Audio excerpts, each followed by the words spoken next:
beautiful day. Oh yeah. Doesn't the sunshine feel so good? A couple of things I want to point out. Great economic news this morning, despite all of the naysayers in the media and also all of the so-called experts. The CPI index report came out this morning and inflation is down. In fact, core inflation is down to the lowest level it has been in 4 years. This is just in 52 days of President Trump taking office. We saw airline fares fell.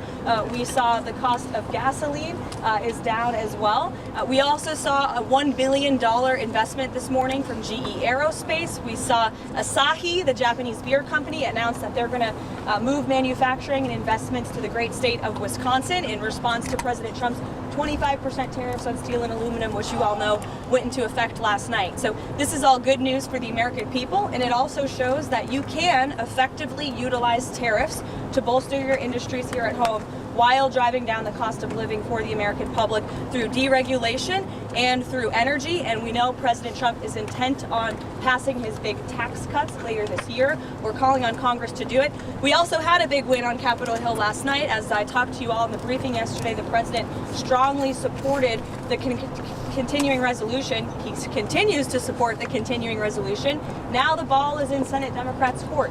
Do they want to shut down the government, or do they want to keep it open and funded for the American people who need this government to continue moving, to continue building on the momentum President Trump has created? It's up to them. We'll see what they do. We hope that everybody on the Senate side will help to pass this bill so we can continue doing the business of the American people. I'll take a couple questions. Sure. Caroline, is it a sense that the market and business leaders are not understanding what the president is trying to do, or that they don't like what the president is doing? How do you explain the stock market? Well, I think I talked about this yesterday, and I think the president, the president has also addressed the stock market yesterday. It's a snapshot of a moment in time, and we expect there will be good days and there will be bad days, but ultimately Wall Street and Main Street are going to benefit from this president's policies as they did in his first term. Any reaction on Canada's Department of Education Sure. with layoffs of 50%? Can you confirm that critical services won't be cut? For instance, reassuring American families with kids with disabilities that their programs will not be cut? Yes, the Secretary of Education, Linda McMahon, who's doing a tremendous job, by the way, has assured the American people of that. And these cuts are a promise made and a promise kept. There is no reason that we should be spending more than most developed countries in the world, and our education system is failing. If you look at our nation's report card, 8th graders are not reading at the rate that they should. 4th graders are not learning math at the rate that they should. And so we have a problem with our education system. Nobody disagrees with that, but a lot of people seem to disagree with actually doing something about it and changing the status quo. So the president wants to return education back to the states, empower those closest to the people to make these very important decisions for our children's lives, and this is a first step in that process. It seems that President Trump has put the onus on Russia to engage in the ceasefire. If that ceasefire is broken, is there any type of enforcement mechanism in place that President Trump would enforce on Russia if they break that ceasefire? Well, that's obviously a grand hypothetical question that I won't comment on because we're not there yet.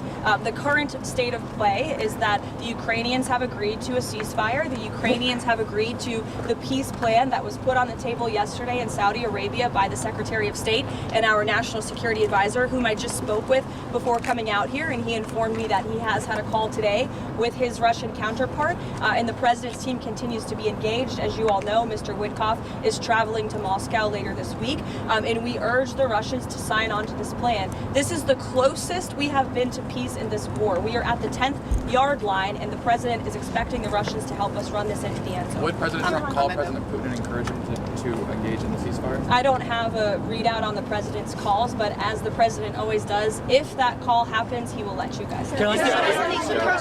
Caroline, on the CHIPS Act, the president has called for a full repeal on it, but it appears that the Senate GOP is looking for more reform on that. Is this going to be an all or nothing as far as the president is concerned? I think the president's made his position on that quite clear. The NATO Secretary General will be here tomorrow. Yes. What is the president hoping to get out of that meeting? What are his asks of the NATO Secretary General? Yes, he will be here tomorrow, and I suspect the president will provide guidance on that meeting after it takes place. But I'm quite confident, as he always does when it comes to NATO, he will urge the NATO secretary the president's belief that NATO countries need to pay their fair share for their own defense. We have been spending billions and billions of dollars on NATO, which the president agrees with, so long as other countries are paying their fair share. Is 5% still his commitment, like what he expects from the European countries, 5% of GDP for defense? Last time I spoke with him, that was his commitment. Thank you. Does the president have any response to the ICC arrest of Rodrigo Duterte, the former Philippine president? I have not spoken to him about that, but I can and get back to you. Well, separate question then. There's this March 13th deadline for departments to submit their agency reduction plans. Can you give us an update on that? Is there any foot dragging from any places within the federal government? And when do you expect these cuts to go into place? Everybody is working together as one team. This is a goal that every cabinet secretary across the board agrees with. We have to reduce our workforce. We have to make our bureaucracy more efficient. And then when the March 13th deadline hits, we can talk about that. On the economy, you mentioned yesterday that this is a transition period. How does the White House measure this in terms of when can you not blame it on former President Biden, and when does it fully become President Trump's responsibility? Well, we've only been here for 52 days, but certainly the president is working hard every day to, again, bring down the cost of living, which we see is already happening. You see the cost of eggs is going down, cost of gasoline is going down because of the massive deregulatory efforts of this president, and also the fact that we are delivering on his promise to drill, baby, drill already. You saw this past weekend, the National Economic Advisory put out a report that because of the regulations we've already slashed in just 52 days, we've saved American taxpayers $180 billion. That comes out to about $2,000 per American household. That's in 52 days. So the president is working diligently, and he's working hard on this every single day. And we need Congress to also help. We need Congress to pass tax cuts, which the president campaigned on and the vast majority of the American people support.